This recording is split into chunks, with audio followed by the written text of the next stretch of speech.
வணக்கம், நான் உங்கள் யஷ்வந்த் குமார். எனக்கு நம்ம சேனலில் ரொம்ப ஃபேமஸான நிறைய பேருக்கு ரொம்ப ஃபேவரட்டான வடகரி செய்கிறது எப்படின்னு பார்க்க போகிறோம். இந்த ரெசிபி ரொம்ப ஈஸியான ஒரு ரெசிபி. ப்ரிப்ரேஷன் ஸ்டார்ட் பண்ணிடலாம். ஃபர்ஸ்ட் நம்ம இங்கே ஒரு பவுலில் 200 கிராம் அளவு கடலைப்பருப்பை நல்லா வாஷ் பண்ணி 2 ஹார்ஸ் நல்லா சோக் பண்ணி வச்சுருக்கேன்.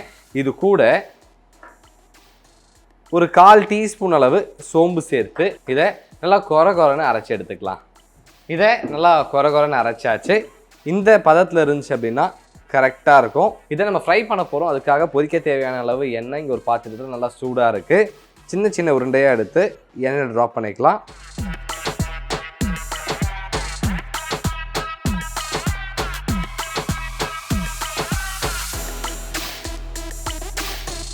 இப்போது இது நல்லா பொன்னிறமாக வர அளவுக்கு ஃப்ரை ஆகணும். ஸோ அது வரைக்கும் நம்ம வெயிட் பண்ணலாம்.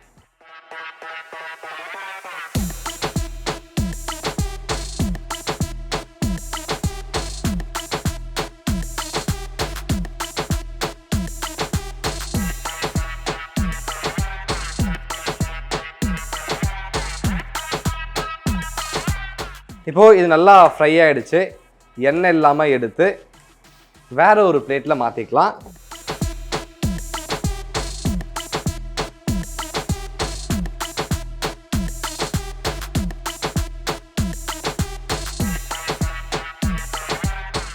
இப்போது இதோடைய சூடு முழுமையாக குறையணும். ஸோ அதனால் இதை எடுத்து ஓரமாக வச்சிடலாம். இப்போ அடுத்து நம்ம மசாலா ரெடி பண்ண போகிறோம்.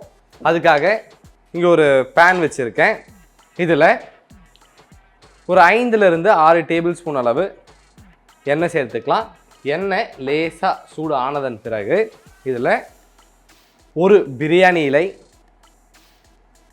ஒரு அன்னாசி பூ, 2 மராத்தி மூக், 2 இன்ச்சுக்கு லவங்கப்பட்டை, 4 கிராம்பு மற்றும் 1/2 டீஸ்பூன் அளவு சோம்பு சேர்த்துக்கலாம். நம்ம சேர்த்துருக்க ஹோல் ஸ்பைசஸில் இருக்கக்கூடிய மனம் வெளியே வரணும். அது வரைக்கும் இதெல்லாம் சிறுந்தீலையே வச்சு வறுத்துப்போம்.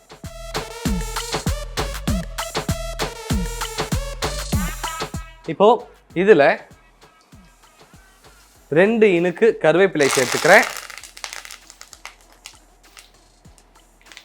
கூடவே 3 பல்லு பூண்டை இடித்து சேர்த்துக்கலாம். அதன் பிறகு 2 இன்ச் அளவு இஞ்சியையும் இடித்து சேர்த்துக்கிறேன். அதன் பிறகு 2 வெங்காயத்தை நீல வாக்கில் நல்லா மெல்லியதாக நறுக்கி சேர்த்துக்கோங்க. காரத்துக்காக 3 பச்சை மிளகாயும் சேர்த்துக்கலாம். இப்போது இது அடுத்து ஒரு 4 to 5 மினிட்ஸ் நல்லா குக் ஆகட்டும். அது வரைக்கும் நம்ம வெயிட் பண்ணுவோம்.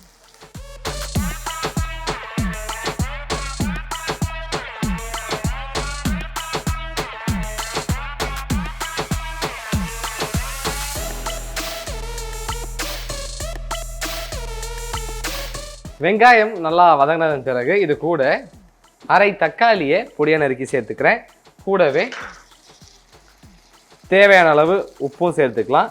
இப்போ அடுத்து 2லிருந்து 3 நிமிடம் நல்லா வதங்கட்டும். அது வரைக்கும் நம்ம வெயிட் பண்ணுவோம்.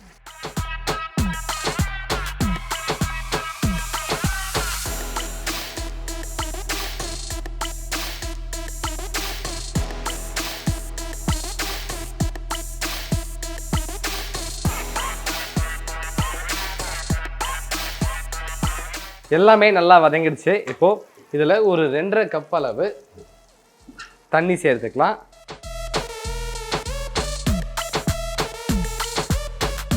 தண்ணி சேர்த்ததன் பிறகு இது கூடவே ஒரு 2லிருந்து 3 டேபிள் ஸ்பூன் அளவு மிளகாய் தூள், 1/2 டீஸ்பூன் அளவு மஞ்சள் தூள் மற்றும் தேவையான அளவு உப்பு சேர்த்து ஒரு முறை இதை நல்லா கிளறி விட்டுக்கோங்க. இப்போது இதை அடுத்து ஒரு 4லிருந்து 5 நிமிடம் கொதிக்கணும். அதுக்குள்ளே நம்ம ஃப்ரை பண்ணி வச்சுருந்ததை சின்ன சின்ன பீசஸாக பிச்சுக்கலாம்.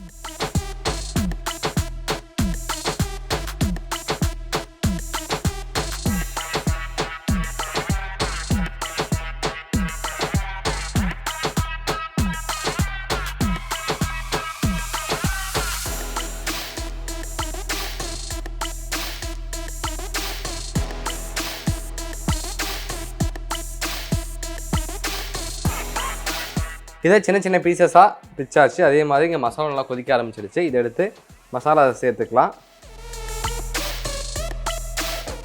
ஒரு முறை இதை கிளறி விட்டுக்கோங்க. அதன் பிறகு மீடியம் ஃப்ளேமில் வச்சு இதை அடுத்து ஒரு 3 to 4 மினிட்ஸ் நல்லா குக் பண்ணிக்கலாம்.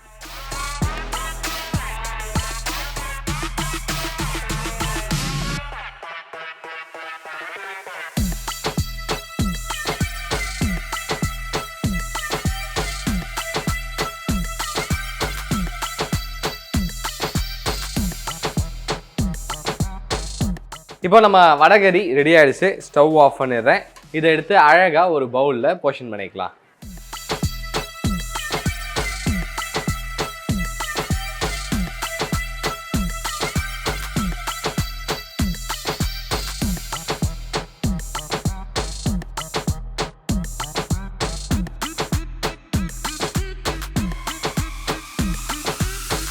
ஒரு சூப்பரான வடகறி செய்கிறது எப்படின்னு பார்த்துட்டோம். இந்த ரெசிபி உங்களுக்கு பிடிச்சிருக்க நம்புறேன். மறக்காமல் வீட்டில் ட்ரை பண்ணி பார்த்துட்டு உங்கள் ஃபீட்பேக்கை கீழே கமெண்ட் பண்ணுங்கள். இதே மாதிரி இன்னும் சூப்பர் ரெசிபியோட நான் சந்திக்கிறேன். Until then, bye from Yeshwanth.